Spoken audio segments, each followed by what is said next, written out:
Metabolism को दो पार्टों में डिवाइड कर दिया जाता है। एक होता है कैटाबॉलिज्म, एक होता है एनाबॉलिज्म।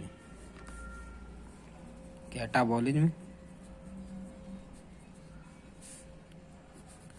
एक होता है anabolism.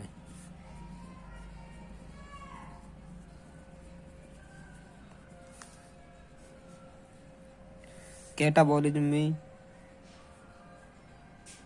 Big molecule small molecule में टूट जाती है, ब्रेक डाउन होता है इसमें, ब्रेक डाउन।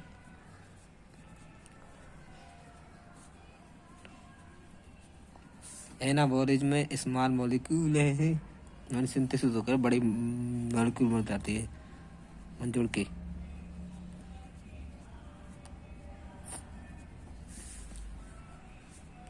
जैसे कि एक उदाहरण से देखिए,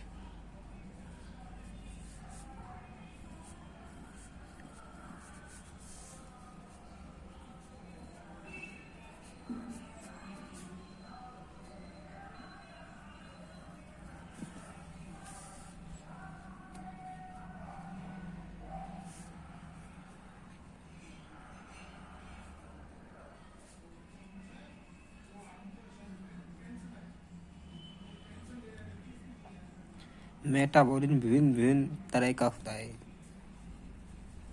अब कार्बोहाइड्रेट में मेटाबॉलिज्म, कार्बोहाइड्रेट मेटाबॉलिज्म। आप कार्बोहाइड्रेट के बारे में अवश्य जानते होंगे। कार्बोहाइड्रेट 3 तरह का होता है। वैसे तो 4 प्रकार का होता है, लेकिन ओलिगोसैकेराइड को बहुत कम यूज में लिया जाता है। जैसे कि पहला मोनोसैकेराइड,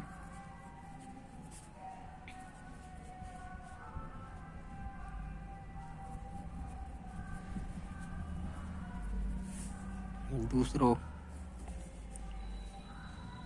डाइसैकेराइड,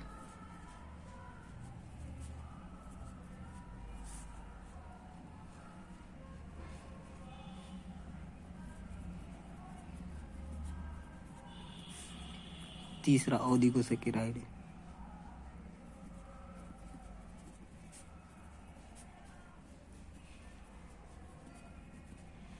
चौथा पॉलीसैकेराइड।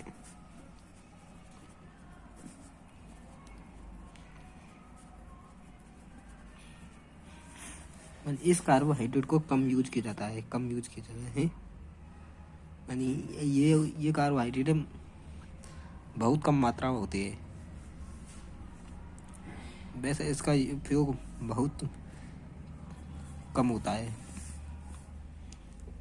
चल मोनोसैकेराइड में करते हैं। Glucose, fructose,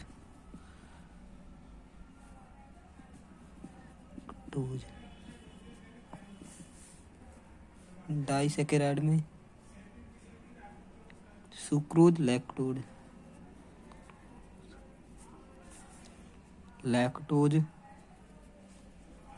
maltose.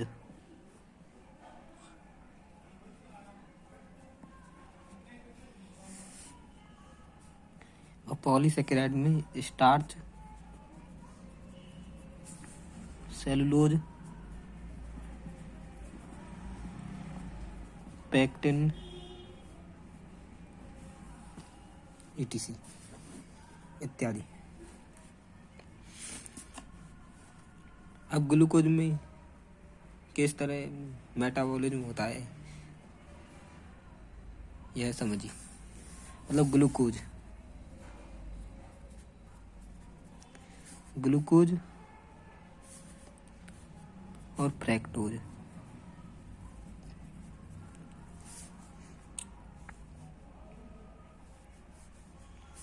Simple sugar है। ये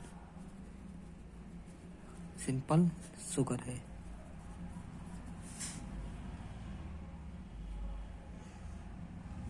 डिहाइड्रोजनेट नहीं हुए मिलिए डिहाइड्रोजनेट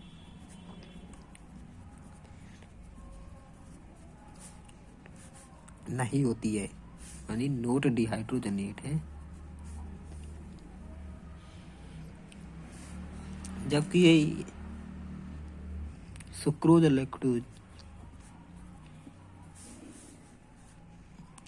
लैक्टोज और माल्टोज ये भी डिहाइड्रोजनेट हो सकते हैं, क्योंकि इसमें ये दो टाइप में होता है सुक्रोज। ग्लूकोज प्लस फ्रैक्टोज,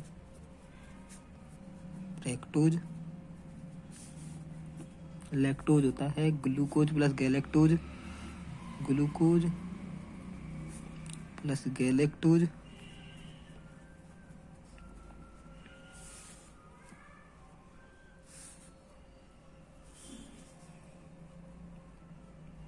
और माल्टोज होता है 2 मॉलिक्यूल होते हैं ग्लूकोज के, वजह से ग्लूकोज प्लस ग्लूकोज।